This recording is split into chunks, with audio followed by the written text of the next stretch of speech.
আজ শুক্রবার 17ই ফাল্গুন 2024 সালের 1 মার্চ। বৃশ্চিক রাশি, বৃশ্চিক লগ্ন, স্করপিয়ান সাইন জাতক জাতিকাদের আজকের দিনটি কিন্তু এক প্রকার বেশ কাটতে চলেছে।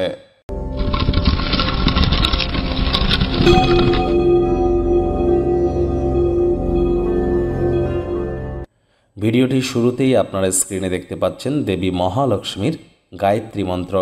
ওম শ্রী মহালক্ষ্মী চ বিদ্মহে বিষ্ণুপত্নাই চ ধীমহি তন্ন লক্ষ্মী প্রচোদয়াৎ। সকাল, দুপুর, রাত 3 বেলাই আপনারা অন্ততপক্ষে 21 বার করে জপ করুন, পারলে 108 বার করে করবেন। আর্থিক সমস্যায় জর্জরিত থাকলে, প্রেমে বাধা বিপত্তি পেলে, সম্পদ তৈরিতে আপনারা যদি অক্ষম হয়ে থাকেন, এটি আপনাদেরকে অত্যন্ত উপকৃত করবে, বিখ্যাত হতেও সাহায্য করবে। আর যাদের জন্মছকে শুক্র দুর্বল আছে সেটিকেও মজবুতি প্রদান করবে। আজ কিন্তু আপনারা হলুদ রঙের বস্ত্রাদি পরিধান করতে পারেন এবং যতটা সম্ভব দেবী লক্ষ্মীর নাম জপ ধ্যান আরাধনা করা যায়। 2024 সালের এই মার্চ মাস আপনাদের ঠিক কেমন অতিবাহিত হবে অলরেডি চ্যানেলে ভিডিও আপলোড করা হয়েছে, সময় সুযোগ বুঝে একবার দেখে বা শুনে নিতে ভুলবেন না। ভাগ্যমিটার আজ আপনাদের বলছে 7.5 আউট অফ 10, ভাগ্য আপনাদের অনুকূলেই থাকবে। তবে প্রেম দাম্পত্য এই দুই ব্যাপারেই আপনাদেরকে একটু সাবধানতা অবলম্বন করেই চলতে হবে। শুভ সংখ্যা থাকছে 9, শুভ রং থাকবে লাল। আজ কায়িক পরিশ্রম হলেও শরীর মনে সতেজতা এবং তরতাজাই আপনারা অনুভব করবেন। দীর্ঘদিনের পুরনো রোগশোক অসুস্থতা থেকে আজ মুক্তি পাওয়ার দিন, পরিত্রাণ পাওয়ার দিন। অর্থগত ব্যাপারে আয় ইনকাম আজ আপনাদের বাড়তে চলেছে। আর্থিক লেনদেন বিনিয়োগের জন্য দিনটি আপনাদের পক্ষেই থাকবে। নতুন উদ্যোগ পরিকল্পনার পাশাপাশি নতুন নির্মাণ কার্যের শুরুয়াত আজ আপনারা করতেই পারেন, তবে তাড়াহুড়ো হটকারিতা একদমই যেন করবেন না।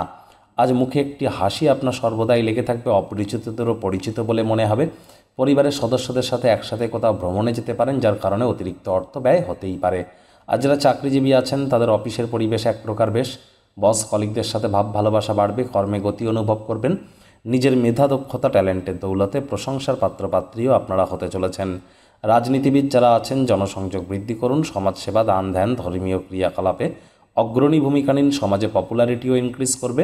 শিক্ষার্থী বিদ্যার্থীদের পড়াশোনায় মনোযোগ আরও বৃদ্ধি করতে হবে। উচ্চশিক্ষার জন্য যারা বিদেশ যাত্রার কথা ভাবছিলেন, ভাগ্যদেবী আজ আপনাদের পক্ষে নেই। আজ আপনাদের সন্তান সন্ততি থেকে থাকলে তাদের দিকে কঠোর সজাগ দৃষ্টি বজায় রাখুন। অসৎ সঙ্গে কিন্তু চলেই যেতে পারে, চোখে চোখ রেখে খুব ইজিলি মিথ্যে কথাও বলে দিতে পারে। প্রেমিক প্রেমিকা, স্বামী স্ত্রী উভয়ের ক্ষেত্রেই বলবো রূঢ় বাক্যের প্রয়োগ, অশ্লীল ব্যবহার যেন করবেন না। তৃতীয় কোনো ব্যক্তিকে সম্পর্কের মধ্যে যেন প্রবেশ করতে দেবেন না, সম্পর্কের দুর্বলতা আরও বেড়ে যেতে পারে। শত্রুপক্ষ, বিরোধী পক্ষ আজ কিন্তু একটু হলেও শক্তিশালী থাকছে, তবে বড়সড় ধরনের কোনো ক্ষয়ক্ষতি তারা করতে পারবে না, টেনশন নেওয়ার প্রয়োজন নেই। পরিবার পরিজনদের সাথেও ভাব ভালোবাসা বাড়বে। আজ আপনার মধ্যে অনেক কিছু অর্জন করার ক্ষমতা আছে, সামনে আসা সময় সুযোগে সদ্ব্যবহার করুন। শপিং করবার সময় মাত্রা অতিরিক্ত অপব্যয়ী যেন হবেন না।